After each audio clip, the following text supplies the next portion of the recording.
여기 이제 화면에 보시면 보증인을 어떻게 기재를 할 것이냐. 지금 고루 화면상에서 나오는 것 중에서 당연히 가지번호를 기재를 하는데,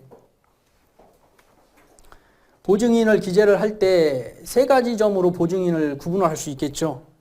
거기 유인물에 보시는 바와 같이 신청인이 신청인의 채무에 다른 사람이 보증을 선 경우가 있을 거고, 그 다음에 다른 사람이 물상보증을 서준 경우가 있을 거고, 그 다음에 신청인 채무자 자신이 보증인이 되는 경우가 있을 거고, 세 가지 경우가 있을 겁니다. 당연히 제3자가 보증을 해준 경우라든가 제3자가 물상보증을 해준 경우에는 당연히 이제 그 가지번호가 들어가야 되겠죠. 그렇게 이제 알고 계실 것이고, 그 다음에 이제 채무자가 보증을 서준 경우에는 이것을 어떻게 기재를 하느냐. 여기 이제 6 이제 동그라미 3번에 이렇게 보시게 되면은 어쨌든 이 그 부속서류 4번에 기재를 해 주셔야 되는 사항은 맞는데, 채권자 목록에다가 어쨌든 기재가 되지 않습니까? 보증 채무가 나는 채무가 있는데 주채무는 없고 보증 채무만 있어가지고 개인회생 신청했다 하는 사람들이 있죠. 그런 사람들은 어쨌든 보증 채무이더라도 채권자 목록에 기재를 한 상황에서는 채권자 목록을 작성함으로써 채권이 특정돼 버리죠.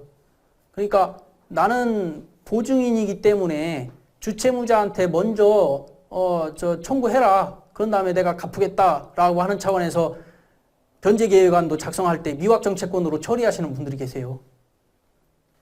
이거는 주채무자가 다 일부 갚으면 나머지는 내가 갚겠다. 이게 말이 될까요? 어쨌든 채권자 목록에 기재를 한 순간 그 보증인은 그때로부터 이제 최고 검색의 항변권이 없어지죠. 그러면은 이제 그렇기 때문에 뭐 미확정 채권으로 들어가지도 않고 그때 이제 확정이 되기 때문에 확정 채권으로 들어가게 된다는 점 확인하시면 되겠습니다. 보시게 되면 이제 9번 문제 질문이 있는데 뭐 길게 적혀 있습니다만 보험과 관련된 내용입니다. 아시다시피 이제 약관대출이 있을 거고 보험사로부터 신용대출을 받은 두 가지 경우가 있을 겁니다. 그런데 여기에서는 이 사람의 그 보험금 예상 해약 환급금이 980만 원이고 약관대출을 580만 원 받았답니다. 그러면 실제적으로 해약 환급금에 적혀져 있는 그 금액은 약관대출을 상계 처리하겠죠. 그러면은 여기에서 980만 원 빼기 580만 원 하면 400만 원이 남겠네요. 그 예상 환급금 예상 내역서에는 400만 원이 적힐 겁니다. 근데 이 신청인이 알고 있는 사항은, 지금 이 질문상에서 알고 있는 사항은 신용대출까지 상계 처리할 것 같다라고 하는 질문처럼 보입니다. 그렇죠? 하여튼 제가 봤을 때의 생각입니다. 어쨌든 그 신용대출까지, 보험인 경우에 신용대출까지 상계 처리할 수 있느냐, 이런 거를 묻는 것 같습니다. 그리고 과연 여기에도 보면은 보험사가 야, 너 이거는 저 신용대출도 있으니까 상계 처리 할 거니까 보험도 해약해야 되겠다, 이렇게 통지를 하면은 꼭 그 해약해야 되는 것인 줄 알고, 또는 보험사가 그런 그 고지 통지만 한 것을 가지고 응당 보험사가 보험을 해약할 수 있는 것인 것처럼 잘못 생각하시는 경우가 있지 않습니까? 그래서 이 채무자 같은 경우에는 보험 물론 약관대출인 경우에는 상계 처리가 된다고 하는 건 당연한 거지만, 신용대출이 있는 경우에는 어쨌든 신용대출로서 상계 처리한다는 것은 뭐죠? 보험을 해약했다는 겁니다. 그죠? 상계 처리하고 나서 보험 해약 환급금을 수령을 한다는 것은 결국에 그 보험을 해약했다는 건데, 과연 신용대출을 받았다고 해서 그 상계 처리를, 신용대출도 상계 처리를 할 수 있느냐, 그런 점이면은 이 신용대출로서 결국에 그 보험계약을 해지할 수 있단 말이냐. 그런 이제 의문이 들게 되겠죠.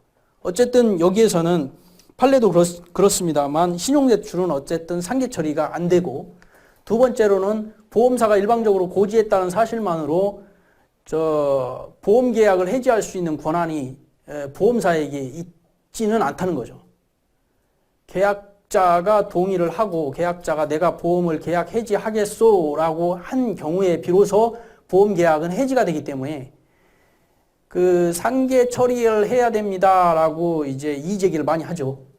보험사 입장에서 채권자, 이제 채무자, 이제 법원에다가 제출하는 서류 보면은 이거 상계 처리해야 됩니다. 보험계약을 해지해야 됩니다. 조치를 취해 주십시오. 이렇게 해가지고 뭐 하는데, 이렇게 그렇다고 해서 이의제기를 했다고 해서 거기에 굳이 응할 필요는 없다는 거죠.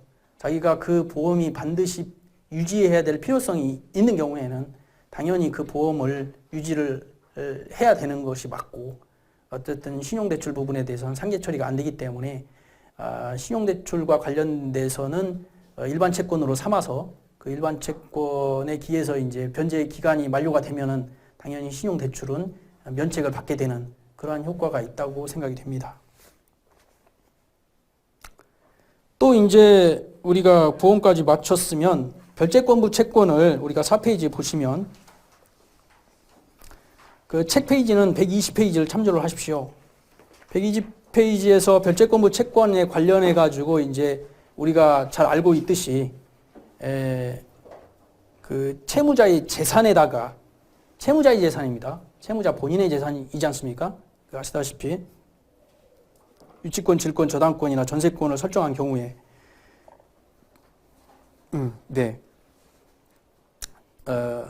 그 재단에 대해서 다른 채권자보다 우선하여 변제를 받을 수 있는 채권이 별채권이지 않습니까? 그런데 어쨌든 그 채권, 그 별채권 채권에 준하는 채권도 주택임대차 보호법이나 상가임대차 보호법, 우선 변제권이 있는 임차권자도 당연히 별채권부 채권이 되는 것이고, 거기에 따라서 이제 별채권부 부속서류를 4번을 기재를 할 때, 부속서류 1번을 기재를 할 때 거기에 해당하는 내용들이 나와 있지 않습니까? 참고적으로 그 페이지는 122페이지를 참고를 하시고요. 별채권부 채권을 기재하는 순서 아시지 않습니까? 여기 지금 화면상에서 보여지는 별채권으로 변제가 예상되는 채권액이 있습니다. 일단은 여기에서 보시는 바와는 근저당권이 설정되어 있다라고 하는 전제로 보게 되면은 그 아시다시피 이제 목적물을 기재를 하고 환가 예상액을 적죠. 환가 예상액의 70%와 채권 최고액을 비교해 가지고 적은 금액을 3번에 기재하는 거 아시죠? 그리고 4번 별채권으로 변제받을 수 없는 채권액 4번은 채권 최고액하고 그 다음에 채권 현재액은 원금과 이자 합해가지고 3,025만 원이죠. 화면상에서는. 그거에서 이제 3번에 해당하는 변제 받을 수 있는 채권, 예상되는 채권을 뺀 그 금액을 4번에 기재를 하게 되죠. 그런 상황을 이제 담아 두시면 되고요. 근데 이거는 공식이기 때문에 우리가 집행법상으로 생각하는 그 배당과는 사실 관련이 적습니다. 그래서 정확하게 따질 수가 없잖아요. 근데 이거 3번과 4번이 왜 이렇게 그 금액이 이상하죠?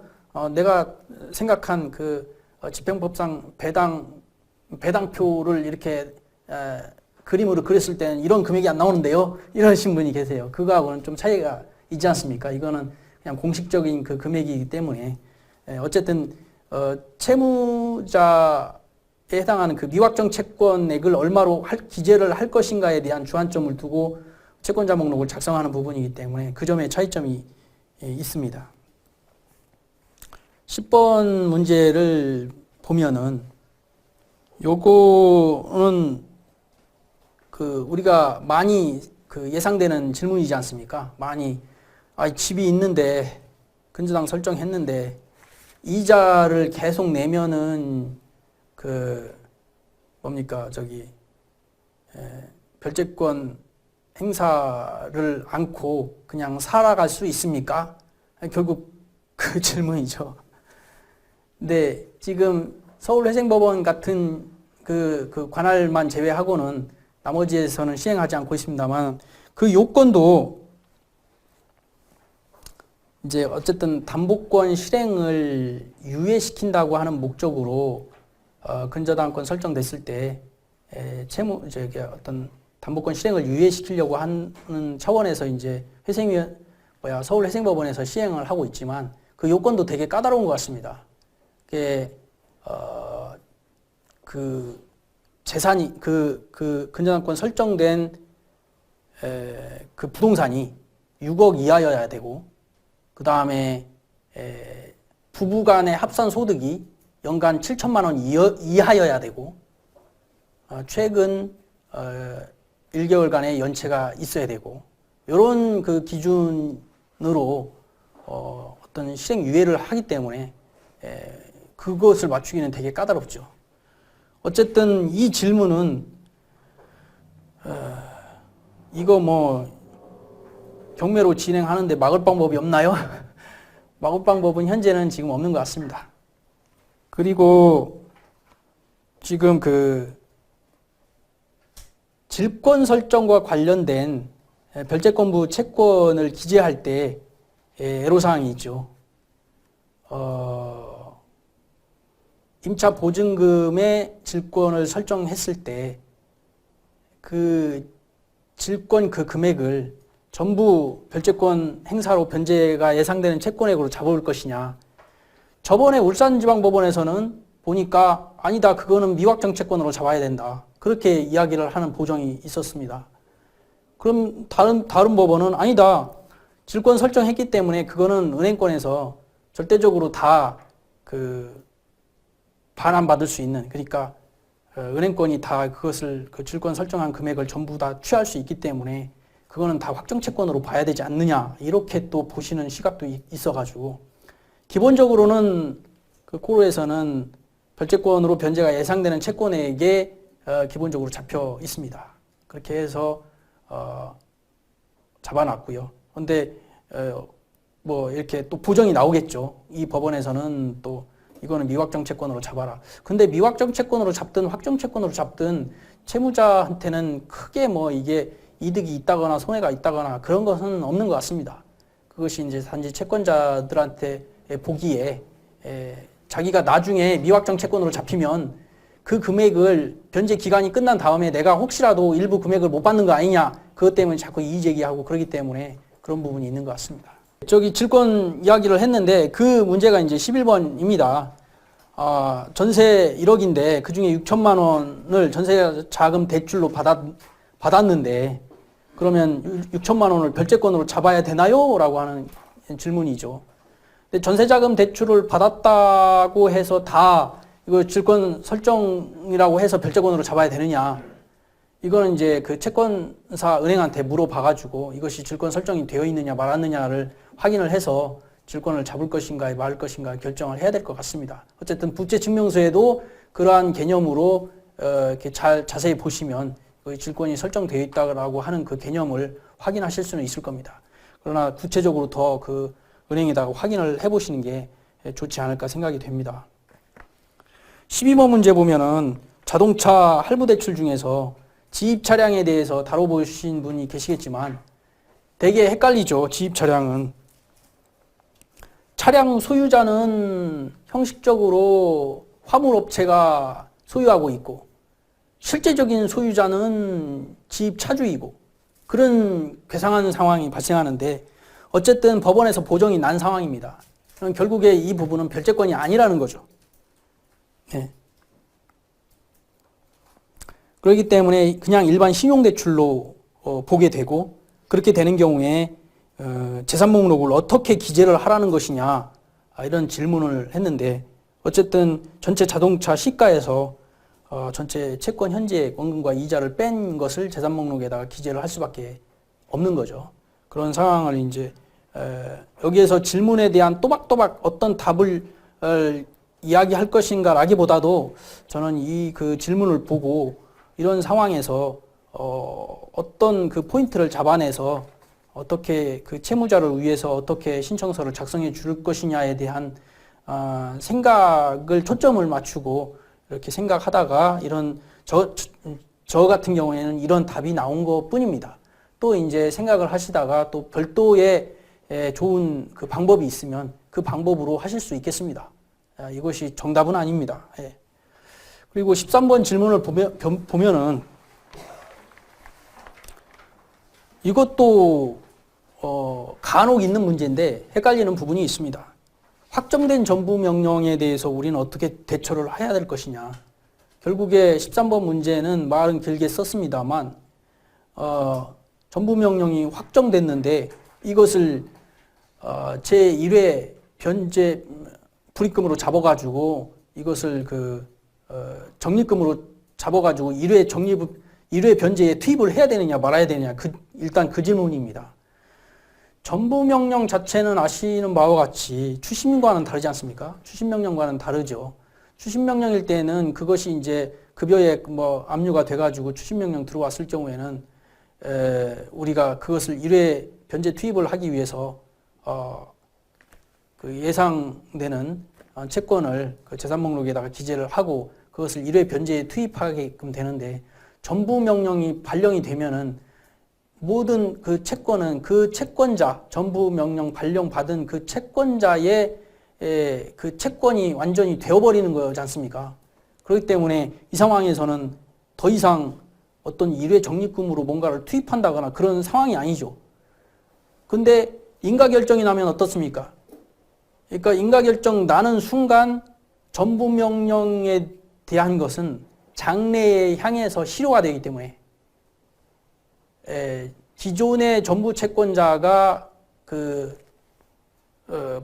반환받은 어떤 채무자로부터 제3채무자로부터 받은 돈을 제외한 금액만 이제 확정이 되는 거죠. 확정 채권이 되는 거죠. 그래서 그것이 나중에 이제 그 변동을 시켜줘야 되지 않습니까? 그 금액만큼만. 그런 점을 이제 참조를 하시면 되겠습니다. 질문 13-1번도 반대의 경우가 나왔습니다. 전부 명령인데도 1회 변제 투입하라는 보정 권고가 나왔다. 이것은 이제 아마도 개인회생위원이 잘못 판단을 했을 소지가 있어서 그냥 적어놨습니다. 전부 명령이면 이 자체를 가지고 적립금 1회 변제에 투입하라고 하는 보정을 낸다고 하는 것은 아닌 것 같고, 만약에 그것이 추심 명령일 때는 가능하죠. 1회 투입하는 것은 가능합니다. 근데 전부 명령인 경우에는 인가가 나기까지는 그 채권자의 돈이 돼버리니까 그 상황에서는 안분해서 변제할 수는 없는 것이고, 아시다시피 인가가 난 이후에만 이것을 갚아 나갈 수 있는 그 장래에 향해서 남은 돈이 있다면, 근데 남은 돈도 없으면은 그 전부 채권자가 다 가져갔으면은 더 이상 그 전부 채권자를 채권자 목록에서 빼야죠. 그러지 않겠습니까? 예, 그 생각이 됩니다. 채권자가 누락된 경우에 대해서 우리는 어떻게 대처할 것이냐에 대해서 5페이지에 기록이 되어 있죠. 개시결정 전까지 채권자가 누락된 경우, 개시결정 전까지 채권자가 누락되었다. 그러면 채권자 다시 넣으면 되죠.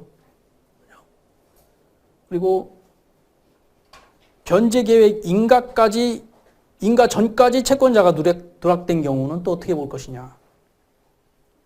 어쨌든 개시결정 같은 경우에는 이제 변제율을 엄격히 따져가지고 개시결정 내지 않습니까?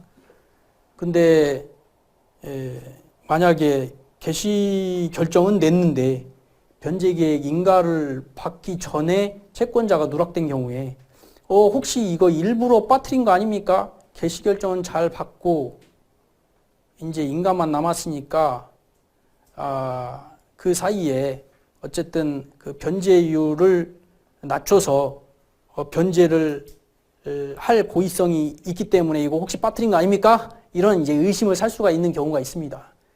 그것 때문에 이제 혹시라도 이제 그 변제를 회피할 목적으로 만약에 그랬을 경우에 누락됐을 경우에는 당연히 이제 인가가 안 될 수도 있으니까 그럴 때에는 그 폐지를 하고 다시 신청을 하든가, 아니면 아니다 이거 정상적으로 이제 몰라서 이거 못한 것 뿐이다, 좀 내가 저기 가용소득을 높여가지고 좀 더 많이 돈 좀 낼 테니까 좀 이거 이 상황에서 인가 결정이 나기까지는 채권자 목록을 수정할 수 있으니까 좀 수정할 수 있도록 좀 해주십시오라고 이렇게 해볼 수도 있고요. 둘 중에 하나 선택을 하시면 어떨까 싶습니다. 또 하나는 이제 인가 후에 누락된 것을 발견된 경우에는 채권자 목록을 이제 더 이상 수정할 수 없지 않습니까? 인가 후에는. 그런 상황이라면 당연히 아까 같이 다시 폐지를 하고 다시 신청을 하든가, 아니면 나중에 누락된 채권자만 개별적으로 변제를 하든가. 누락된 채권자는 개별적으로 변제할 때 결국에 그 개인회생 절차에 의해서 갚지 않기 때문에 누락된 채권자는 어차피 면책 제외 채권이잖아요. 그러니까 어차피 100% 갚을 수밖에 없잖아요. 그러한 상황을 감안해서 폐지 없이 그대로 누락된 채로 이렇게 갚으라고 하든가, 아니면 그것이 좀 본인한테 불리하게 작용되면은 폐지한 다음에 다시 신청하거나 그렇게 판단할 수밖에 없지 않을까 생각이 됩니다. 보증인이 누락됐다. 이거 참, 이것도 참 간혹 그 질문이 들어오고, 채권자 목록을 분명히 봤는데 그때는 내가 그 보증인이 없는 것으로 생각을 했는데 그 사이에 개시결정 되기 사이에 어떤 보증이 채권자 목록 부채증명서상으로는 분명히 내가 보증인 없는 것으로 봤는데 나중에 그게 보증인이 발생됐다거나 아니면 보증기관에서 굳이 그 채권자 목록에는 나타나지 않거나 그랬을 경우에는 문제가 될 소지가 있죠.